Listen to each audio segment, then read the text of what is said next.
Alors bonjour à tous, je me présente Rada Divita, étudiante en troisième année médecine à l'Université internationale de Rabat. Dans le cadre pédagogique de nos études, on a eu l'occasion, moi et mon équipe, de vous présenter aujourd'hui notre travail. Mais avant tout, je voudrais bien remercier notre professeur, M. Abdeltaïf Razi, pour son soutien et son grande expertise pour garantir les conditions favorables pour ce travail. Alors, dans cette vidéo, on va voir ensemble l'étude d'une statistique avec du logiciel MATLAB. Le plan de la présentation sera comme le suivant. On va commencer par une introduction, puis on va parler du concept MATLAB Toolbox. On va également parler d'une statistique descriptive et bien la définir et la présenter. Par la suite, on va faire, ou plutôt on va vous approcher un peu plus et vous montrer comment ça se fait l'utilisation du logiciel statistique MATLAB. Et pour bien comprendre cela, on va étudier ensemble, ou plutôt vous montrer un exemple d'une étude de cas avec logiciel MATLAB. Alors pour commencer, on va définir qu'est-ce qu'un logiciel MATLAB. En fait, MATLAB c'est un logiciel commercial de calcul matriciel développé par la société MathWorks. Son but principal, ou plutôt il consiste en un interpréteur de commandes écrites dans un langage de programmation spécifique appelé langage MATLAB. Alors le langage MATLAB en fait a été conçu pour faciliter les opérations sur les matrices.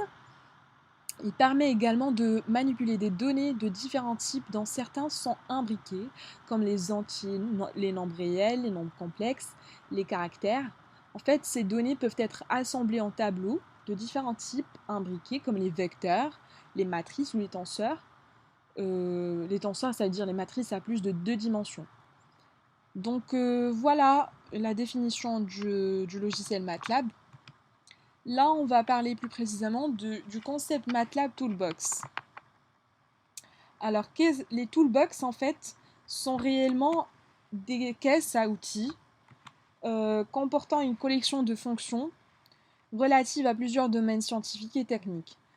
Nous allons essayer dans tout ce qui suit de survoler les toolbox les plus utilisés pour le calcul scientifique et la modélisation, notamment dans le domaine de la géographie. Donc, concernant les toolbox, on a plusieurs types de toolbox. Notamment les toolbox statistiques, les toolbox traitement de signal, les toolbox en lettres, toolbox de maths symbolique, toolbox raison de neurones, et finalement les toolbox logique floue. Donc, par la suite, on va définir qu'est-ce qu'une statistique descriptive.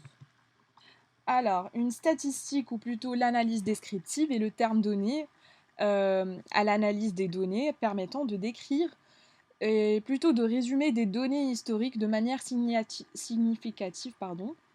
Donc cela comprend la synthèse des analyses primaires, des mesures et des patrons. Donc l'objectif principal d'une statistique descriptive est de fournir des informations de base sur les variables d'un ensemble de données historiques, également de mettre en évidence les relations potentielles entre différentes variables et finalement d'identifier les variations dans le temps. Donc, par la suite, on va voir maintenant ensemble les types de la toolbox statistique. Alors, il existe en fait 3 grands types d'analyse descriptive.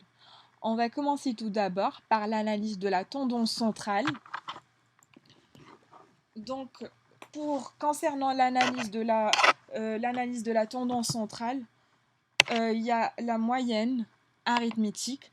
Comme vous pouvez le voir, là on a utilisé une commande MATLAB pour avoir les résultats comme vous voyez sur l'image.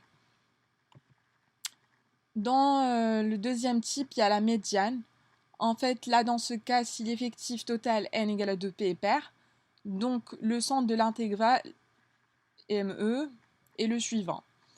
Et si n est impair, donc ME est le nombre xp ou p égale à n plus 1 égale à 2. Donc comme vous pouvez le voir sur la commande qu'on a exécutée sur le logiciel MATLAB, on a obtenu le résultat suivant en utilisant la fonction median x. Par la suite, il y a également le mode. Alors pour calculer le mode sur MATLAB, on utilise la commande mode x. Comme vous l'avez vu dernièrement, on a utilisé médiane. Là, on utilise mode x. Alors, on a obtenu les résultats suivants. Par la suite, on va voir ensemble le deuxième type d'analyse descriptive. Donc, c'est l'analyse de la dispersion. Alors, la dispersion, elle désigne la façon dont les valeurs des variables des individus d'une population s'écartent de leur tendance. Alors, elle est décrite par trois choses, ou par trois composants, la variance, l'écart type et le coefficient de variation. Donc, pour la variance est définie comme la somme des écarts carrés à la moyenne rapportée à l'effectif défini. Alors, comme vous pouvez le voir, on a également fait l'exemple pour cette composante. Donc, on utilise la commande Vx, ou plutôt var x pour calculer la variance sur MATLAB. On a obtenu les résultats suivants. En ce qui concerne l'écart type, en fait, l'écart type est une mesure de la dispersion des valeurs d'un échantillon statistique ou d'une distribution de probabilité. Donc, il est défini comme la racine carrée de la variance ou comme la moyenne quadratique, les écarts par rapport à la moyenne. Et il se note généralement avec la lettre grecque lambda. Donc, on utilise la commande suivante. Dans ce cas, on utilise la commande std de x. Là, dans ce cas, on a pris l'inconnu comme a. Donc, on a obtenu le résultat suivant.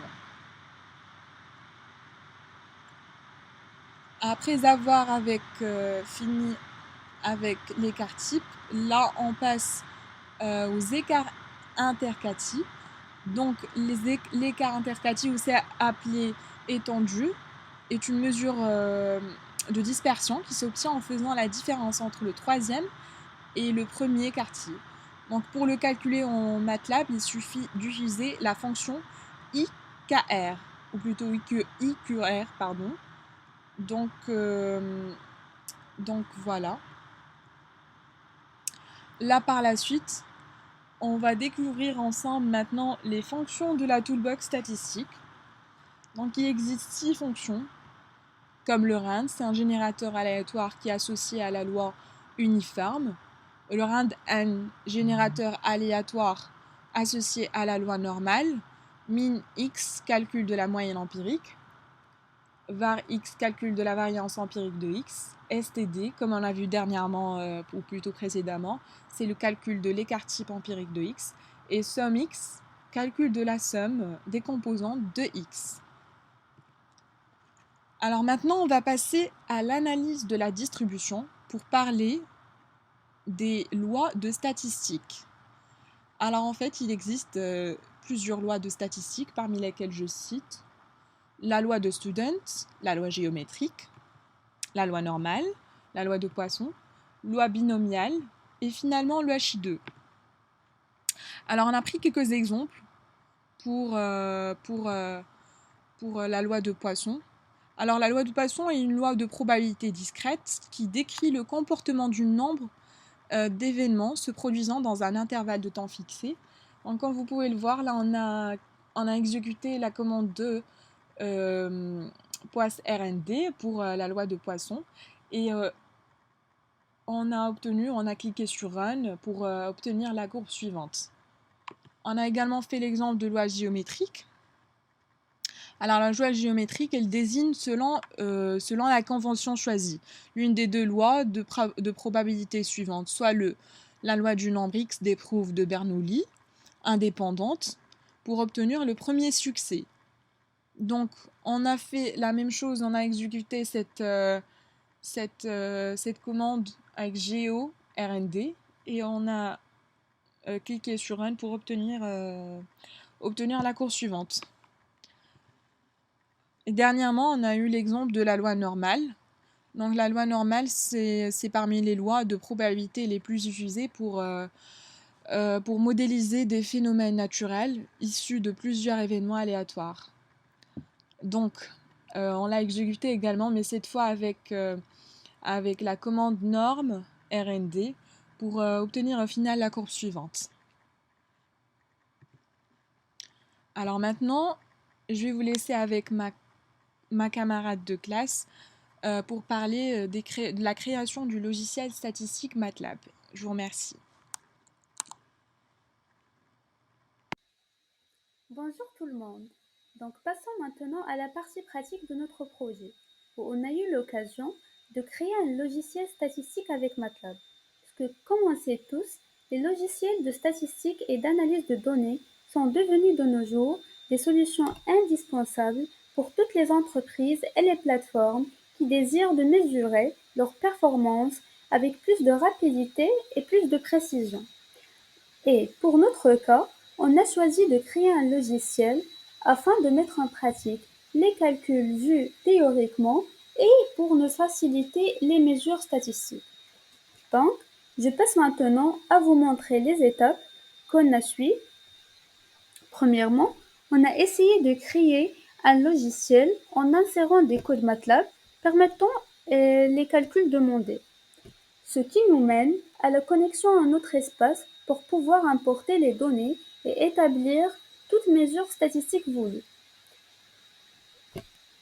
Comme vous voyez, je vais vous montrer les codes MATLAB. Voilà, comme vous voyez, voici le premier volet des codes MATLAB, connexion, qui nous permettra de se connecter à notre espace où on a pu insérer les commandes pour le choix du design de la plateforme ainsi que le mail, le password choisi, etc. Voici. Deuxièmement, il y en a le deuxième volet de données où on a pu insérer des commandes pour le traitement des données et l'extraction des fichiers importés. Enfin, on a le volet de statistiques qui nous permettra d'établir des mesures de moyenne, écart type, mode, variance, etc. de manière qui est très facile. Donc, commençons maintenant une étude pratique. On va exécuter le premier code, connexion, clique sur Run. Une fenêtre qui s'affiche de connexion. Donc, on entre ici le mail choisi et le password note, qui est note. Clique sur se connecter. On attend un instant pour la vérification des données. Voilà, connexion réussie. Une fenêtre qui s'affiche, la fenêtre des données où on peut importer nos fichiers, soit fichiers Excel, PDF, images. On a choisi d'importer un fichier Excel où on a regroupé les notes du premier et deuxième semestre d'un groupe d'étudiants afin de mesurer, de faire des calculs statistiques. Classeur 3 en version. Voilà, comme on peut bien remarquer, notre tableau se constitue de deux colonnes. Ici, on fait entrer le numéro de la colonne choisie. Je vais faire entrer 3 par exemple. Et comme on peut bien observer, on n'a que deux colonnes. Donc, si je clique sur Extract, un message erreur qui s'affiche, le numéro de la colonne dépasse la taille du tableau. Donc maintenant, je vais faire entrer un numéro correct. Je vais choisir par exemple la deuxième colonne. Clique sur Extract. Voilà, la variable a été bien extraite. Donc, je peux passer vers les statistiques. Je clique. La dernière fenêtre qui s'affiche, c'est la fenêtre de statistiques qui va nous permettre d'établir nos mesures de moyenne et de mode, variance, etc. On a plusieurs choix ici. Voilà. Je vais commencer par exemple par calculer la moyenne de la colonne du deuxième semestre. La deuxième colonne, c'est-à-dire deuxième semestre. Voilà, la moyenne est de 13,72. L'écart type. Voilà, l'écart type entre les notes. Le mode. Maximum. Minimum. Donc, comme vous voyez, c'est une méthode qui est vraiment très facile, surtout si on a plusieurs données. Donc, l'utilisation d'un logiciel est une des meilleures méthodes qui nous facilite la tâche. Voilà. Cela est calculé à travers les codes qu'on a fait entrer ici, comme je vous ai montré. Voilà. Statistique. Voilà. Le code de calcul de moyenne. Le voici. De variance. Entrée var. Écart type. Écart type std. Voilà, std. Mode. Le maximum. On utilise la fonction max.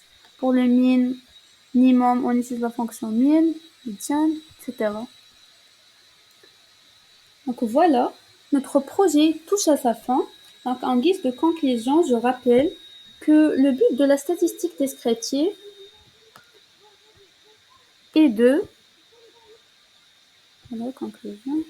Je rappelle que le but de statistique descriptive est de structurer et de représenter l'information contenue dans les données, c'est-à-dire il nous permet de décrire de manière synthétique et parlante les données observées pour mieux les analyser.